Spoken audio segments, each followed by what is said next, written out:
Welcome to intellectuals Avenue. हमारी आज की पोइम का टॉपिक है होली थर्सडे। ये पोइम विलियम ब्लेक ने लिखी जो कि सॉन्ग्स ऑफ इनोसेंस में 1789 में पब्लिश हुई। इस पोइम के 3 क्वार्ट्रेन्स हैं। क्वार्ट्रेन का मतलब है 4 लाइंस पर कंसिस्टेड स्टेंजा। इस तरह से इस पोइम की टोटल लाइंस की स्ट्रेंथ है 12।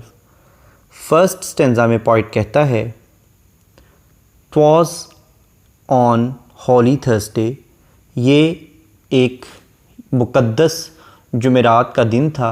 "Their innocent faces clean", और उन बच्चों के चेहरे जो थे, जो कि बहुत ज़्यादा मासूम बच्चे थे, उनके मासूम चेहरे साफ़ सुथरे थे। ये कौन से बच्चे थे? जो कि चैरिटी रेज़र थे, यानी चैरिटी लेने डोर टू डोर जाया करते थे ताकि इससे चर्च के अखराजात को पूरा किया जा सके। तो वो कहता है कि ये एक मुक़द्दस जुमेरात का दिन था और उन बच्चों के जो कि चंदा इकट्ठा कर रहे थे, उनके मासूम चेहरे बिल्कुल साफ़ सुथरे थे। द चिल्ड्रन वॉकिंग 2 and 2, वो बच्चे 2-2 के ग्रोह में पैदल चल रहे थे। इन red and blue and green, उनके लिबास के रंग सुर्ख, नीले और सब्ज़ थे। ग्रे हेडेड बीडल्स, और सुरमई सरों वाले यानी बूढ़े नगरान वॉक्ड, वो भी उनके साथ पैदल चल रहे थे। बिफोर, उनके पीछे पीछे थे। विद वार्ड्स, उनके हाथों में असा थे यानी स्टिक्स थी, डंडे थे। वांड्स का मतलब है एक ऐसा असा या छड़ी जिसकी सपोर्ट लेकर चला जाए। एज़ वाइट एज स्नो, और उनकी रंगत इतनी सफ़ेद थी जितनी के बर्फ़, यानी उनके हाथों में जो छड़ियाँ थी, उनके हाथों में जो असा पकड़े हुए थे, स्टिक्स थी, उन स्टिक्स की रंगत इतनी सफ़ेद थी जितनी के बर्फ़।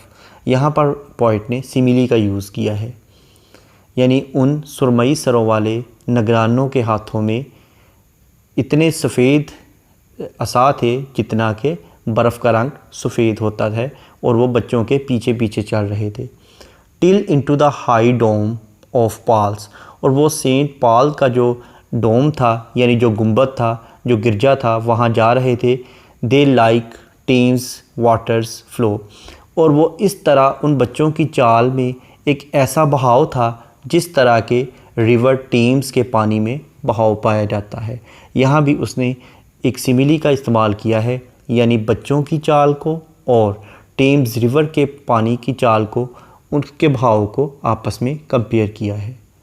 सेकंड स्टेंजा में वो कहता है, ओ व्हाट अ मल्टीट्यूड, ओ यानी ये कैसा हजूम था। दे seemed these flowers of London town, वो लंदन के किसी कस्बे के फूल दिखाई दे रहे थे। यानी बच्चों को फिर दोबारा उसने लंदन के जो टाउन है उसके फूलों के साथ एक मेटाफर के तौर पे यूज़ किया है। यानी वो जो बच्चे थे वो तो लंदन के जो टाउन है उसके फ्लावर्स थे, उसके फूल थे।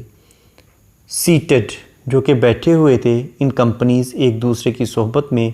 दे sit with their radiance, radiance यानी चमक धमक। ऑल देयर ओन, जो कि उनकी अपनी ही थी। वो अपनी ही चमक दमक लिए हुए अपनी ही दोस्तों की सोहबत में बैठे हुए थे। The hum of multitude was there, वहाँ पर उस हजूम की हल्की सी सरसराहट थी, हल्की सी सरगोशियों की आवाज़ थी।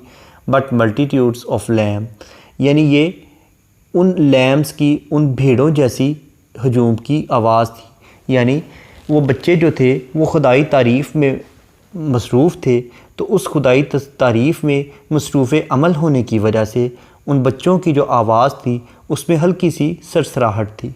यहाँ पर लैम अगेन पोइट ने एक एलुजन यूज़ किया है, बिब्लिकल एलुजन है, क्योंकि जीसस क्राइस्ट ने बाइबल में अपने लिए लैम का वर्ड यूज़ किया है।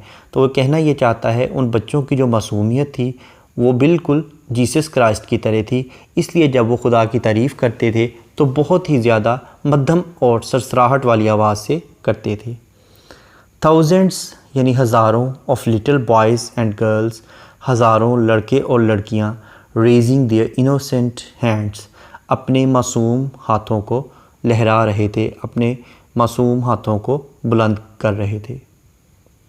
थर्ड स्टेंजा में वो कहता है नाउ अब लाइक अ माइटी विंड, एक अजीम हवा के बहाव की तरह, they raise to heaven the voice of song, उनकी जो आवाज़ थी, उनके जो गीत की आवाज़ थी वो आसमानों तक जा रही थी। यानी फिर दोबारा पोइट ने यहाँ सिमिली का यूज़ किया है, यानी उन बच्चों की जो मासूम आवाज़ थी, जो वो गीत गा रहे थे, वो जन्नत तक इस तरह जा रही थी जिस तरह के हवा बहुत ज़्यादा बुलंदी तक जाती है।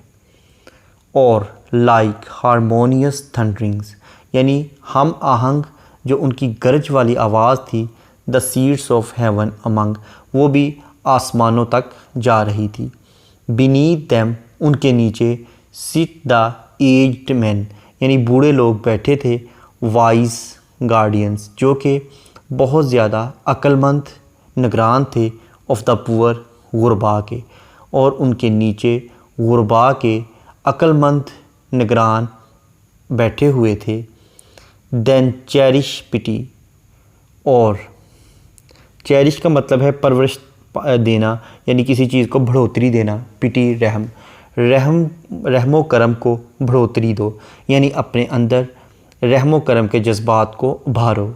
लेस्ट, अगर तुमने ऐसा ना किया तो क्या होगा, लेस्ट you drive an angel from your door, तो तुम अपने दरवाज़े से इन फरिश्तों को भगा दोगे।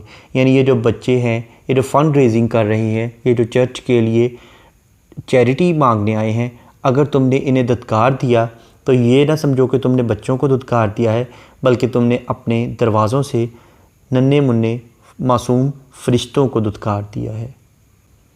इस पोइम की राइम स्कीम है AABB, यानी इस पोइम की फ़र्स्ट और सेकंड लाइन आपस में राइम्ड हैं और थर्ड और फोर्थ लाइंस आपस में राइम्ड हैं, और यही राइम स्कीम तमाम स्टेंजाज में पाई जाती है। जैसा कि फर्स्ट स्टेंजा की फ़र्स्ट लाइन का लास्ट वर्ड है क्लीन, सेकंड लाइन का लास्ट वर्ड है ग्रीन, क्लीन ग्रीन। उसके बाद थर्ड लाइन का लास्ट वर्ड है स्नो, फोर्थ लाइन का लास्ट वर्ड है flow, snow flow, clean green snow flow. इसी तरह से सेकंड स्टेंजा में town, on, lambs, hands. Third stanza में song, among, poor, door. Next है एलिट्रेशन। एलिट्रेशन का मतलब है beginning of two or more than two words in the same line with the same letter, यानी एक ही line में दो या दो से ज़्यादा अल्फाज का एक ही हरफ से शुरू होना। जैसा कि लाइन नंबर 3 में बीटल्स और बिफोर दोनों अल्फाज बी लेटर से स्टार्ट हो रहे हैं। उसके बाद लाइन नंबर 3 में ही again walked with wands, line number 5 में दे दीज, लाइन नंबर 6 में सीटेड सिट, लाइन नंबर 6 में again they there, line number 10 में हारमोनियस हेवन, लाइन नंबर 12 में ड्राइव और डोर। नेक्स्ट है सिमिली। सिमिली का मतलब है to compare two different things on the base of same traits, यानी एक जैसी खसूसियात या खूबियों की बिना पर दो मुख्तलिफ चीज़ों का मुकाबला करना। जैसा कि इस पोइम के फर्स्ट स्टेंजा की थर्ड लाइन में वो कहता है grey headed beadles walk before with wands, यानी वो जो बूढ़े लोग थे जिनके सर सफ़ेद हो चुके थे, जिनके बाल सुरमई थे, वो उन छड़ियों के सहारे चल रहे थे।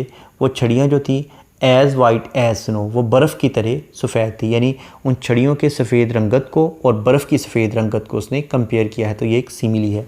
उसके बाद इसी फर्स्ट स्टेंजा की फोर्थ लाइन में वो कहता है till into the high dome of Paul's they like Thames waters flow, यानी जब वो बच्चे पाल्स, सेंट पाल का जो डोम था, उसका जो चर्च था, उसकी तरफ जा रहे थे, तो उन बच्चों की चाल में एक ऐसा बहाव था जैसा कि टेम्स रिवर के पानी के अंदर पाया जाता है, यानी टेम्स रिवर के पानी के बहाव को और बच्चों की चाल में जो बहाव था उसको उसने कंपेयर किया है, तो ये भी एक सिमिली है।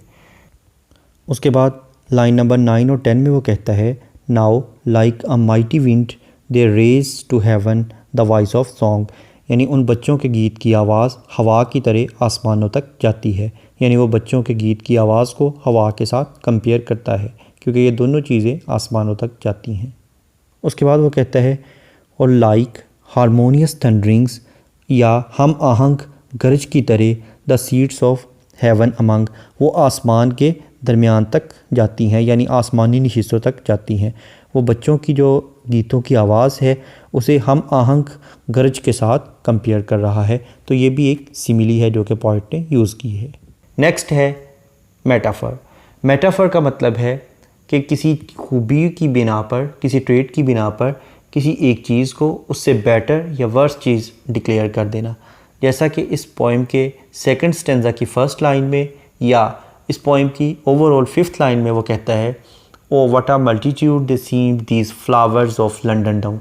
यानी वो लंदन जो टाउन था उसके फूल है, यानी उन बच्चों को वो फूल डिक्लेयर कर रहा है, उनकी इनोसेंस और उनकी खूबसूरती और उनकी रेडियंस की बेस पर उन्हें वो यानी फ्लावर्स डिक्लेयर कर रहा है। तो इस तरह से ये एक मेटाफर है। नेक्स्ट है ओनोमेटोपिया। एनोमेटोपिया का मतलब है ऐसे वर्ड्स का इस्तेमाल जो कि हमारी सेंस ऑफ हेयरिंग को अपील करते हों। जैसा कि लाइन नंबर 7 में वो कहता है, the hum of multitude was there but multitudes of lambs. यानी वहाँ हजूम में सवाए उन भेड़ों के और किसी की भी सरसराहट की आवाज़ नहीं थी। उसके बाद लाइन नंबर 9 में वो कहता है, नाउ अब like a mighty wind they raise to heaven the voice of song. अब वो अजीम हवा की तरह आसमानों की तरफ चले गए हैं और उनकी आवाज़ें गीत की शक्ल में बुलंद होती हैं। उसके बाद है एलुयन। एलुयन का मतलब है हवाला। लाइन नंबर 7 को अगर हम देखें तो इसमें वो कहता है, the hum of multitude was there but multitudes of lambs. वहाँ भेड़ों की सरसराहट के अलावा हजूम में कोई सरसराहट नहीं थी। यानी वो यहाँ पर वो लैम्प का वर्ड यूज़ कर रहा है जो कि एक बिब्लिकल एलुयन है। बाइबल में जीसस क्राइस्ट के लिए लैम्प का वर्ड यूज़ किया गया है। तो इस तरह से पोएट ने यहाँ एक बिब्लिकल एलुयन यूज़ किया है। नेक्स्ट है इमेजरी। इमेजरी का मतलब है ऐसे वर्ड्स का इस्तेमाल जो कि हमारी सेंस ऑफ साइट या हमारी ऑब्जर्वेशन को अपील करते हो। जैसा कि innocent faces clean, the children walking two and two in red and blue and green, grey headed beadles, wands as white as snow, Thames waters, flowers of London town, thousands of little boys and girls raising their innocent hands और angel. ये वो words थे जो कि हमारी sense of site या हमारी observation को अपील करते हैं। Thank you for attending this lecture.